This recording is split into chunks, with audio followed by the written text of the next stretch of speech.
I want us to take a look at a passage in Luke chapter 17. Luke chapter 17, beginning in verse 7. Which of you, having a slave, plowing or tending sheep, will say to him when he has come in from the field, Come immediately and sit down to eat? But will he not say to him, Prepare something for me to eat, and properly clothe yourself, and serve me while I eat and drink, and afterward you may eat and drink? He does not thank the slave because he did the things which he was commanded, does he? Here Jesus is talking about, or using the institution of slavery as an example. And he's using it to make a point. And we don't experience slavery today in this country like they were familiar with, or even like we've had in this country in the past.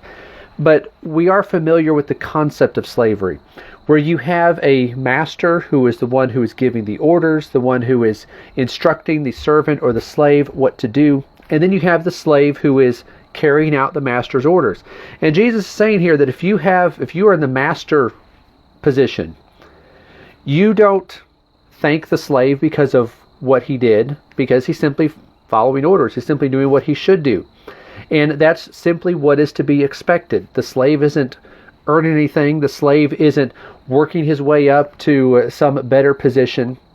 He's not gaining some greater reward because of he's going to be working extra hard. He's simply just doing what he is supposed to do.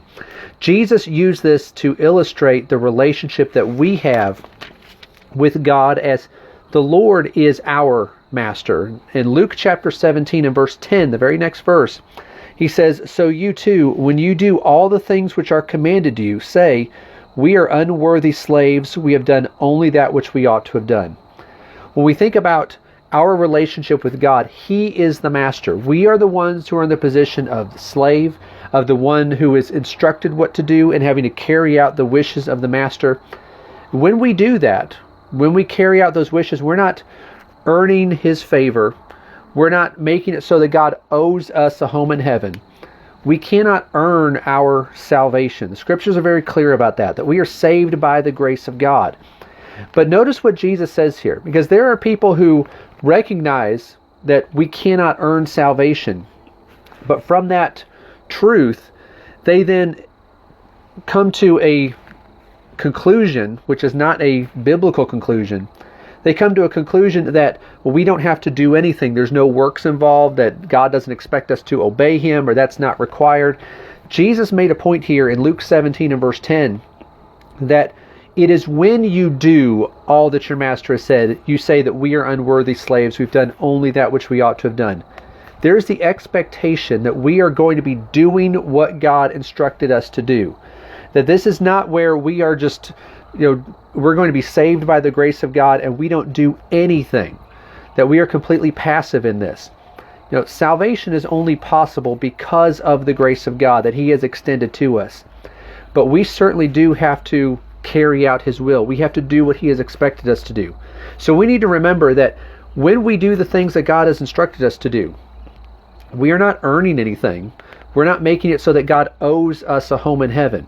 Even if we could hypothetically go throughout our entire lives and never commit a sin and perfectly obey the Lord, even then we still don't earn a spot in heaven. We still are relying upon the grace of God to save us. We need to recognize that, as Jesus said here, that you do what God has instructed, you do what the Master says, and that is simply what we ought to do. This is something every day. What we ought to do is simply obey the Lord and do His will. And so we need to recognize that we are unworthy slaves, that we are undeserving of God's favor and God's grace and the salvation that He offers. We cannot earn that reward in heaven. But at the same time, we do need to recognize He is the master. He is the one who has given us instructions, and it is His will that we need to obey.